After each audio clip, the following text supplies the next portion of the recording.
would you do if you found a bag full of $500,000? Would you turn it in and be a good person, or would you keep it for yourself? I'd probably keep it for myself. And I'd probably end up dead, just like everyone in this film ended up being.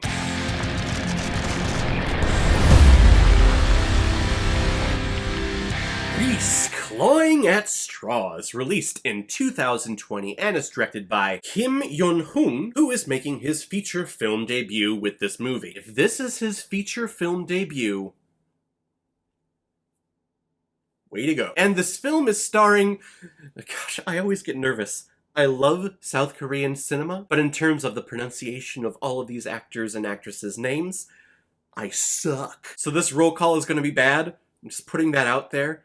Please be nice to me in the comments. I'm trying really hard. Jeon Do-yeon, Jun Won-sung, Yeon Hoon-jun, Bae Seong-woo, Shin Hyun-bin, Jun Man-sik, Jin Kyung, and Jun Garan. That was probably the worst I've ever done. That's okay. Trying to pronounce people's names from a country that you are not familiar with the language, I mean, it's basically like sex, right? It's not about the ending or the destination.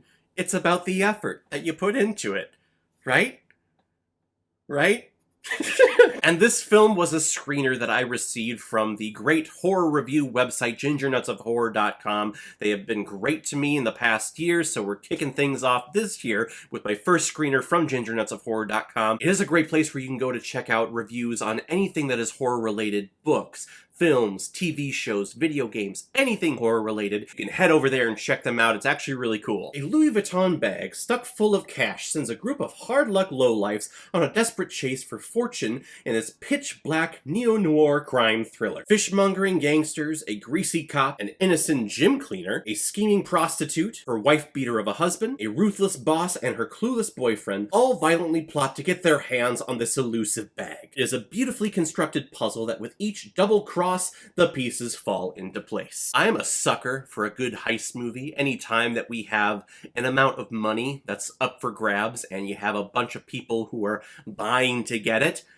I'm all in. Maybe the film will not turn out so well in the end, but in the initial reaction, I am all there. I will be watching. And ever since I started this channel, if you recommend anything that is from South Korea when it comes to film, I will be watching it as well. A heist crime thriller film, a Korean picture, combined together.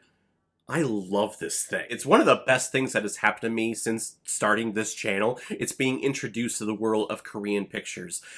Almost all of them that I have seen have been masterpieces. My mind has been blown. I've loved almost every single one of them. So you take Korean cinematography and those mindsets and those concepts behind filmmaking over there, and you put it into a crime heist movie. I'm so excited. I was so pleasantly surprised by this thing, and I shouldn't have been surprised because it's a Korean picture. Of course it was going to be amazing. And Kim Yong-hoon has a brilliant future ahead of him if this is his feature film debut. His sense of cinematography, his use of color in the lighting design of this film is breathtaking.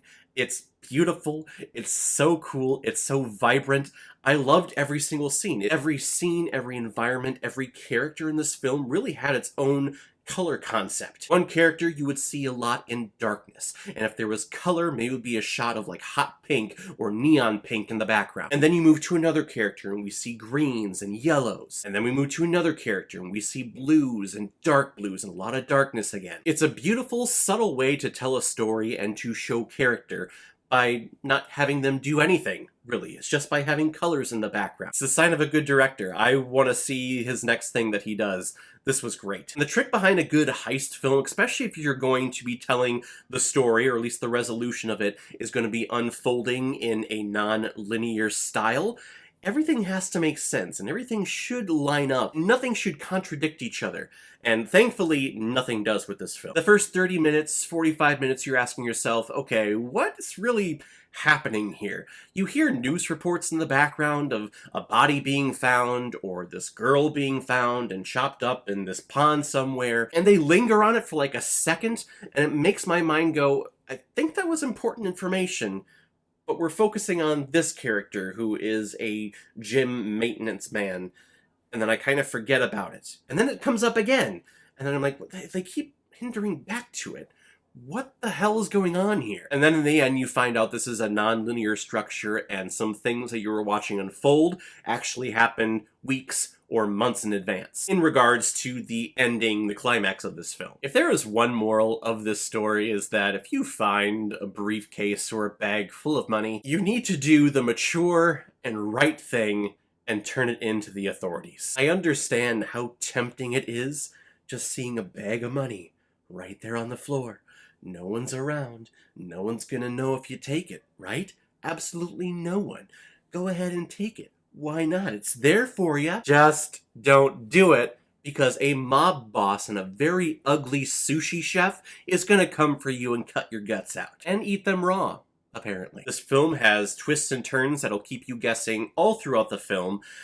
I wouldn't say that this film is predictable. There is one storyline in here where I'm like kind of touching on this and staying on this for a little too long, so I can only assume that something bloody is gonna happen. It hasn't happened yet, but I get the sense that something is gonna happen.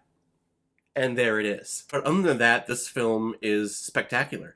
I love this thing. We have mistaken identities. It's a great crime thriller. It's a great heist movie. And you find yourself asking, like, morality questions as you watch it. I kept asking myself, God, what would I do in this situation? Would I take the money and run? Or would I send it into the authorities? Any film that keeps me engaged and asking myself morality questions for 2.5 hours, it's a masterpiece. It's brilliant. The screener came from a horror review site. Is this film a horror? No, not at all. There are some very horrific things that happen in the film, and I think the trailers and the movie stills that I received really focused on those aspects, but when you watch this film overall, it's just a crime thriller. It's a more bloody, intense version of Ocean's 11 or Smoking Aces. Another film that just solidifies my love for Korean pictures. This film is great. I can't recommend it enough. Please go find this thing. It came out last year. It is fantastic. I'm going to give Beast Clawing at Straws 5 out of 5 Blu-rays. I think I see blue. He looks glorious. Alright everyone, now comes my favorite part in the videos where I randomly select which movie I'm going to be watching next, and we're actually going to be selecting from the list of recommendations that I've received from all of my subscribers. So let's check it out. Let's take a look. The Lobster from Rodrigo. The Lobster. This is actually a movie I've been dying to see. I heard some strange things about it. The premise seems so weird.